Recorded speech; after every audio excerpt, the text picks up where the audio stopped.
Hello students, तो आज हम आपके लिए लेकर आए हैं सॉलिड स्टेट का लेक्चर 9।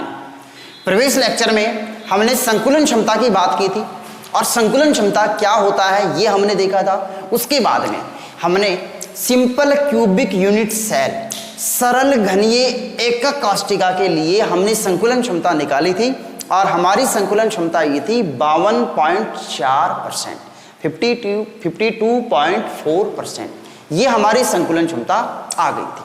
अब देखो, आज के लेक्चर में हम संकुलन क्षमता निकालेंगे एफसीसी के लिए। तो हमारा जो हेडिंग है वो रहेगा सरल एफसीसी के लिए संकुलन क्षमता। एफसीसी के लिए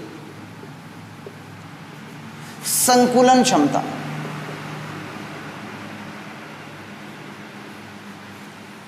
एफसीसी के लिए संकुलन क्षमता। संकुलन क्षमता। अब ये एफसीसी क्या है? Face centred cubic unit cell, फलक केंद्रित घनीय एकक काष्ठिका। और इसके लिए हमें संकुलन क्षमता निकालनी है। तो देखना बच्चों, हमें संकुलन क्षमता निकालने के लिए क्या चाहिए? एक आपका फॉर्मूला था, और फॉर्मूला आपका क्या था? संकुलन क्षमता का फॉर्मूला, संकुलन क्षमता बराबर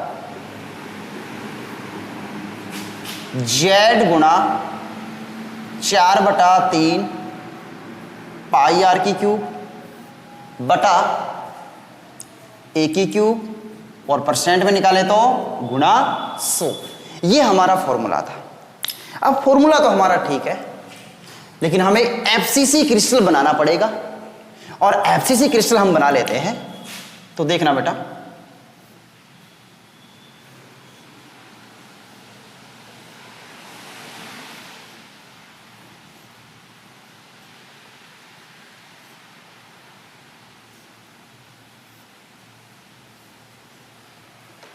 ये आपका घन है। और एफसीसी में बताओ अवयवीकरण कहां कहां होते हैं? एफसीसी में अवयवीकरण 8 कोनों पर तो होते ही होते हैं, उसके साथ साथ सभी फलकों के केंद्र पर भी अवयवीकरण उपस्थित होते हैं। तो देखना बेटा जी, सभी फलकों के केंद्र पर फलक कितनी? 6।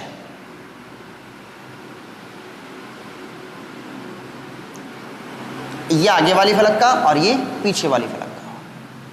अब जैसे पीछे हमने कोनों पर लिए थे अवयवीकरण, लेकिन अब कोनों के साथ साथ कहां है? फलकों के केंद्र पर भी है। तो हम कोई सा भी एक फलक चूज कर लेते हैं।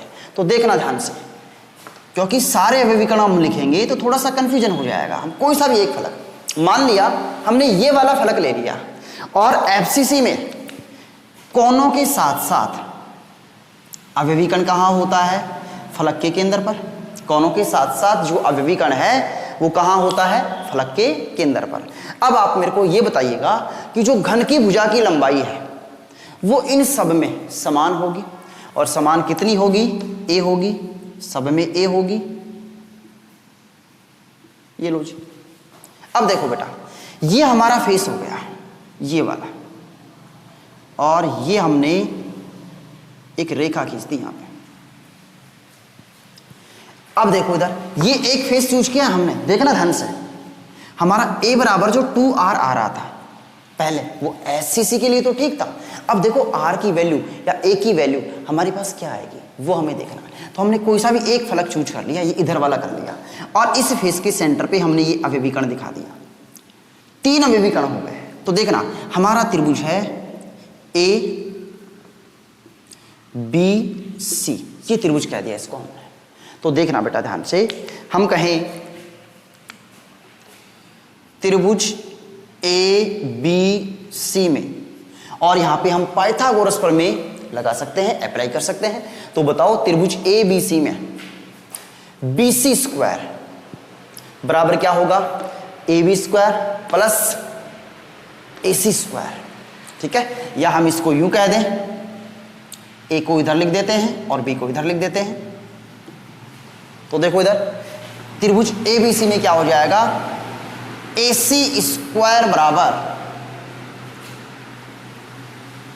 AB square plus BC square, AB square plus BC square, ये आपका आ गया।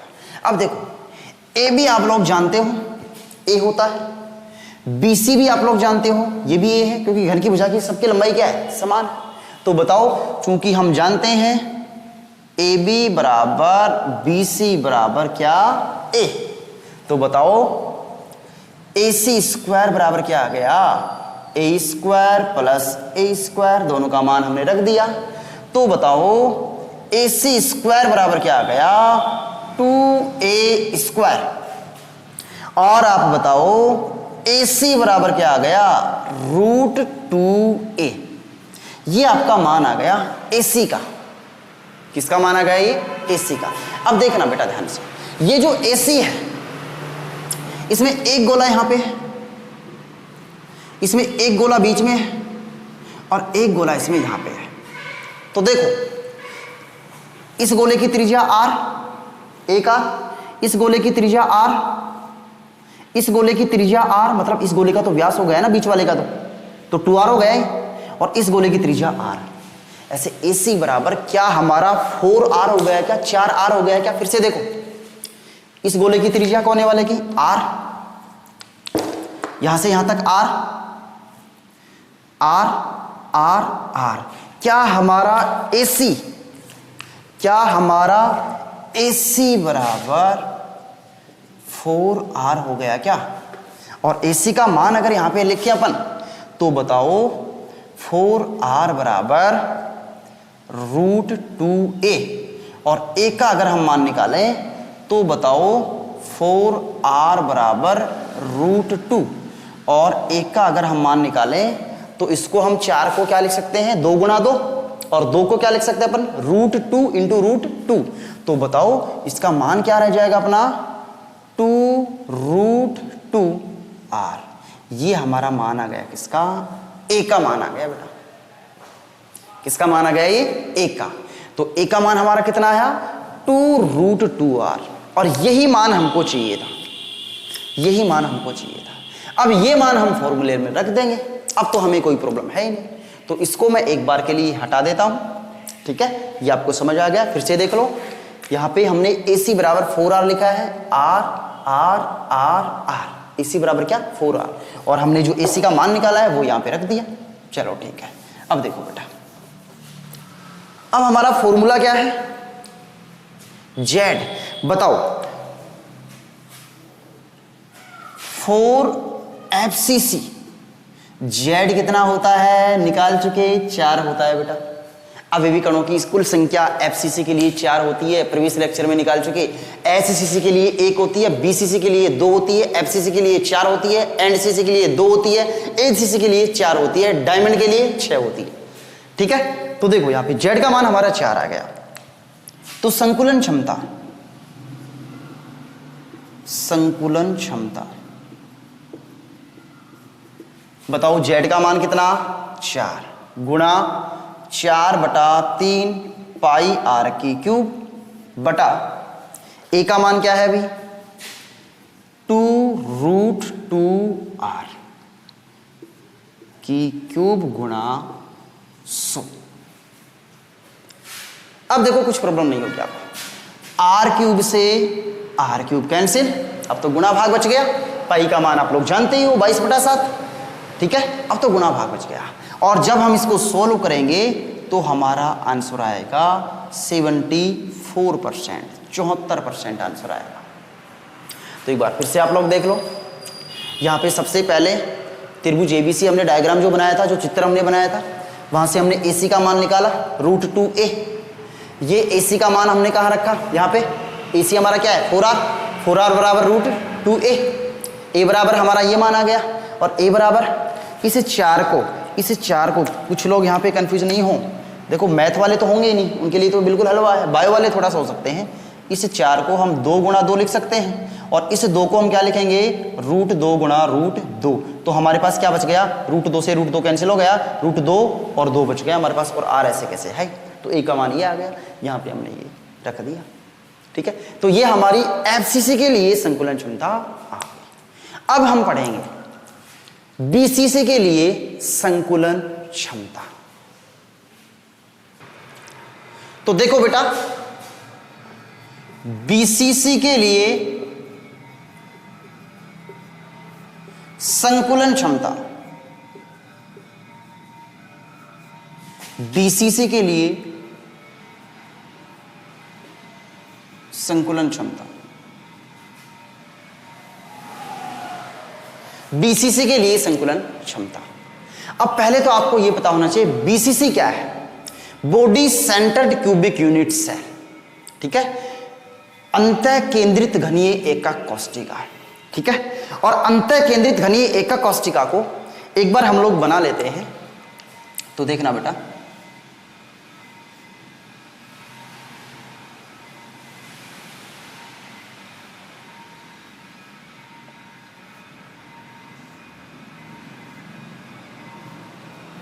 ये आपका कोई घन है और इसमें हमें पता है सभी कोनों पर अवयवीकरण होगा और कोनों के साथ साथ कहां होगा बेटा, घन के केंद्र पर। तो घन का केंद्र ये कोनों पर भी अवयवीकरण है और घन के केंद्र पर भी अवयवीकरण है। अब देखना ध्यान से बेटा, पीछे वाले कोने से आगे वाले कोने पर हम घन का विकिरण ले रहे हैं, हम घन का विकर्ण ले रहे हैं, डायगोनल ले रहे हैं। अभी अपने पीछे क्या लिया था, फलक का विकर्ण लिया था, हमने ये वाली फलक ली थी, उसका विकर्ण लिया था। अब हम क्या लेंगे, घन का विकर्ण लेंगे। तो देखना,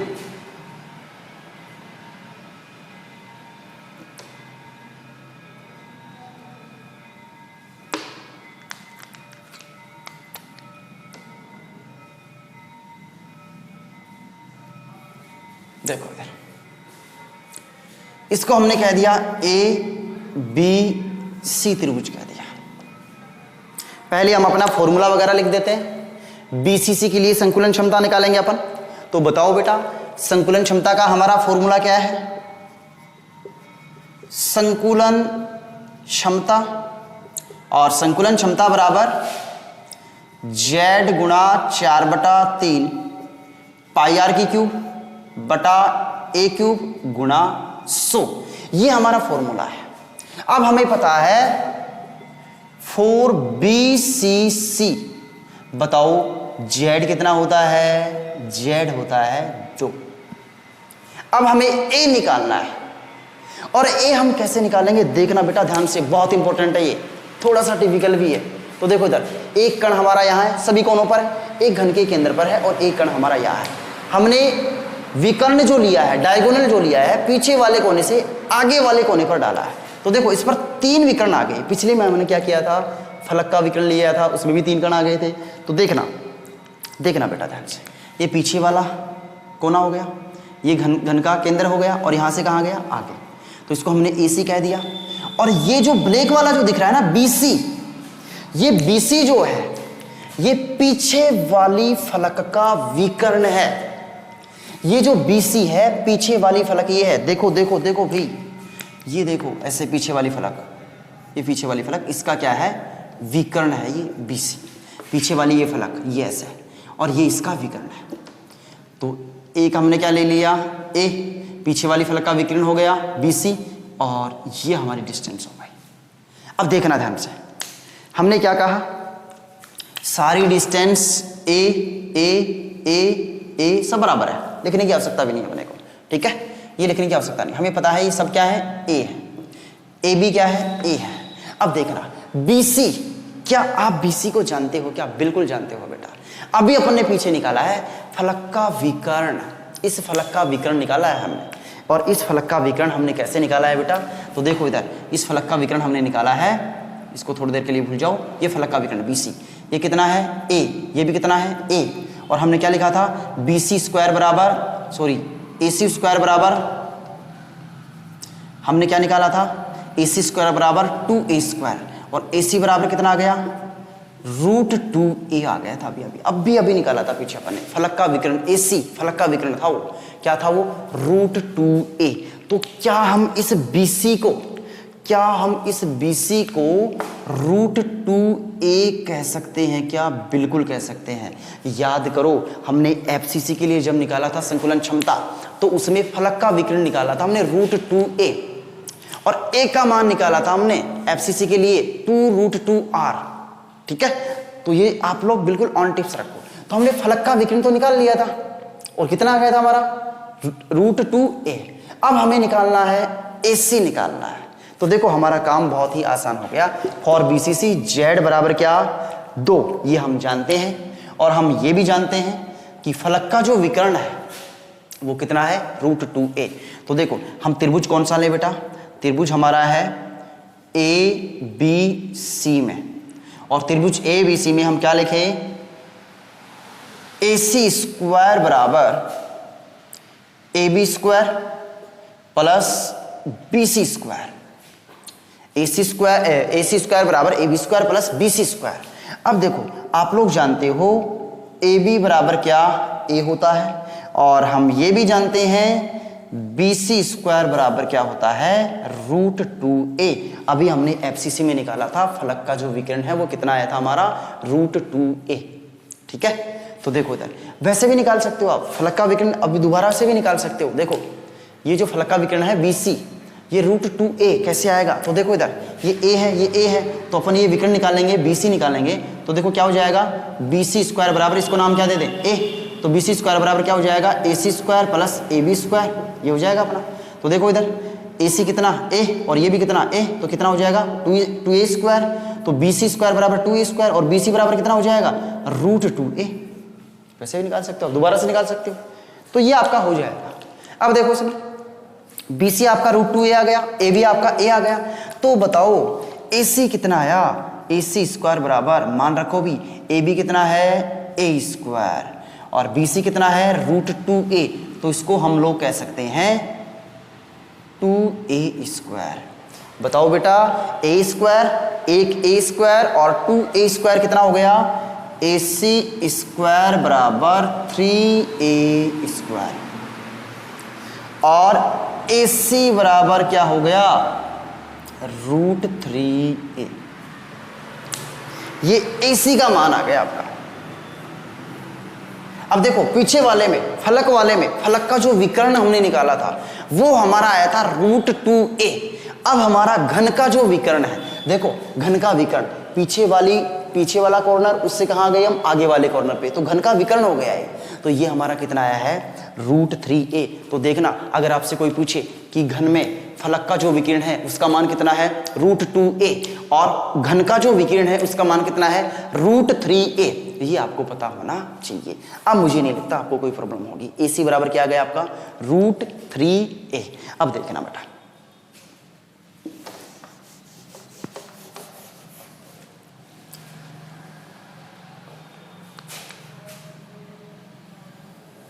देखो AC आपका क्या है, एक कण यहां है,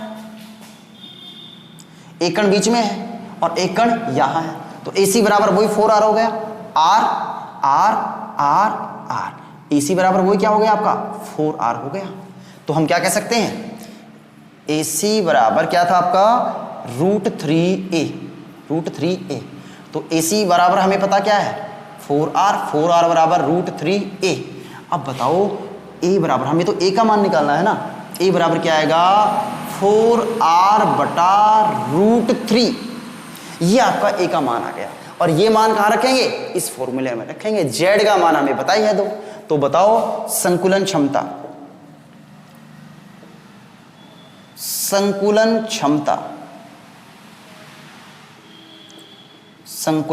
बराबर क्या आ गई आपकी, Z का मान दो 2 गुणा 4/3 पाई r की क्यूब बटा a की क्यूब, और a कितना है अपना 4r बटा √3 की क्यूब। ये आ गया बेटा जी आपका मान। अब देखो r³ से r³ कैंसिल, अब तो गुणा भाग बच गया आपके पास, और गुणा भाग क्या बच गया परसेंट में निकालेंगे तो 100 लगा देंगे, और गुणा भाग में क्या बच गया आपके पास पाई का मान 22/7, √3 गुणा √3 पर चला जाएगा। और जब इसको हम गुणा भाग करेंगे तो हमारे पास आंसर हो आएगा 68%, 68%। ये संकुलन क्षमता हमारे पास आएगी। ठीक है, तो देखो हमने 3 एकक कोशिकाओं की संकुलन क्षमता पढ़ी। 3 एकक कोशिकाओं की संकुलन क्षमता हमने पढ़ी और सबसे पहले हमने पढ़ी एससीसी की संकुलन क्षमता, फिर हमने पढ़ी बीसीसी की संकुलन क्षमता और फिर हमने पढ़ी एफसीसी की संकुलन क्षमता।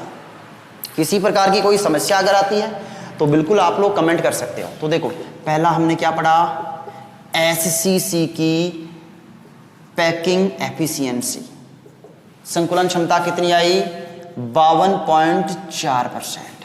दूसरा हमने क्या पढ़ा, एफसीसी की पैकिंग एफिशिएंसी, संकुलन क्षमता बताओ कितना आया 74%। तीसरा क्या आया, बीसीसी की पैकिंग एफिशिएंसी, संकुलन क्षमता कितना आया 68%। अब आपसे कोई अगर पूछे, ये तीनों डाटा याद होने चाहिए भैया आपको। एससीसी के लिए 52.4, एफसीसी के लिए 74% और बीसीसी के लिए 68%। आपसे कोई पूछे बताइए किस एकक कोशिका में इन तीनों का नाम दे दे, बताइए एफसीसी, बीसीसी और एफसीसी में, एससीसी में किस एकक कोशिका में सबसे ज्यादा कण उपस्थित होते हैं। तो देखो पैकिंग एफिशिएंसी, संकुलन क्षमता कितनी आ रही है 74%। इसका मतलब सबसे ज्यादा कण इसमें हो गए, उसके बाद इसमें और उसके बाद इसमें। ठीक है, तो ये आपको पता होना चाहिए। सबसे कम अभिकरण कहाँ है, यहाँ पे एससीसी में केवल कोनों पर है। बीसीसी में कोनों के साथ साथ कहाँ है, घन के केंद्र पर। और एफसीसी में कोनों के साथ साथ 6 फलकों के केंद्र पर है। और वैसे भी देखो अपन अगर देखना चाहें यहाँ पर जेड का मान, एससीसी में जेड का मान कितना आया था 1, एफसीसी में जेड का मान कितना आया था 4 और बीसीसी में जेड का मान कितना आया था 2।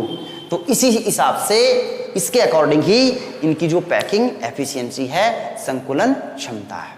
ठीक है, अब देखो हम यहां पे एक क्वेश्चन कर लेते हैं। तो देखो बेटा क्वेश्चन ये है, टंगस्टन का क्रिस्टल बीसीसी के रूप में होता है। टंगस्टन जानते हो सब डब्ल्यू, और उसका जो क्रिस्टल है वो बीसीसी के रूप में होता है। यदि एकक कोशिका का किनारा 316.5 पिकोमीटर है तो टंगस्टन परमाणु की त्रिज्या ज्ञात कीजिए। बहुत ही अच्छा क्वेश्चन है, बहुत अच्छा न्यूमेरिकल ऐसे बनता है। तो बेटा देखो बीसीसी का नाम दिया उसने, क्या नाम दिया उसने, बीसीसी। तो आप मेरे को ये बताइएगा बीसीसी में टंगस्टन परमाणु की त्रिज्या पूछ रहा है क्या, आर पूछ रहा है। और बताओ बीसीसी में आर क्या था, √3a/4 था क्या, त्रिज्या पूछ रहा है ये। और बताओ बीसीसी में आर क्या आया था आपका, √3a/4, ये हमारा आया था, अभी हमने निकाला था। ठीक है, अब देखो ए क्या है, घन की भुजा की लंबाई, घन की भुजा क्या है, किनारा ही तो है। अरे घन की भुजा क्या है, देखो इधर ये आपका घन है, तो ये सारे किनारे तो हैं, ये 12 किनारे तो हैं, घन की भुजा की लंबाई। तो ए बराबर क्या आ गया 316.5 पिकोमीटर। तो बताओ आपके पास ए आ गया क्या, गुणा भाग बच गया। अब आपको ये पता होना चाहिए आर का मान बीसीसी के लिए कितना है, आर का मान एफसीसी के लिए कितना है। तो देखो इधर आर बराबर क्या लिखें, √3 का मान 1.73 लिख दें, गुणा 3.316.5 पिकोमीटर बटा 4। अब गुणा भाग करना है बेटा आपको, और इसका आंसर 136.88 पिकोमीटर आ जाएगा बेटा। गुणा भाग बचा है बस, और तो कुछ बचा ही नहीं। तो ऐसे न्यूमेरिकल बनता है। तो आपको घन का विकर्ण √3a, फलक का विकर्ण √2a, ये आपको पता होना चाहिए। आर का मान एफसीसी के लिए आपको पता होना चाहिए, आर का मान बीसीसी के लिए ये भी आपको पता होना चाहिए। ठीक है, आर का मान बताओ एफसीसी के लिए कितना आया था, आर का मान एफसीसी के लिए कितना आया था, √2 अपॉन ए आया था क्या, 2√2a आया था क्या आपका मान। तो देखो एफसीसी के लिए आपको पता होना चाहिए, बीसीसी के लिए पता होना चाहिए, एससीसी के लिए पता होना चाहिए। एससीसी के लिए तो सीधा था a बराबर 2r, तो वहां से हम सीधा निकाल लेंगे। तो यहां से न्यूमेरिकल बन सकता है। ठीक है।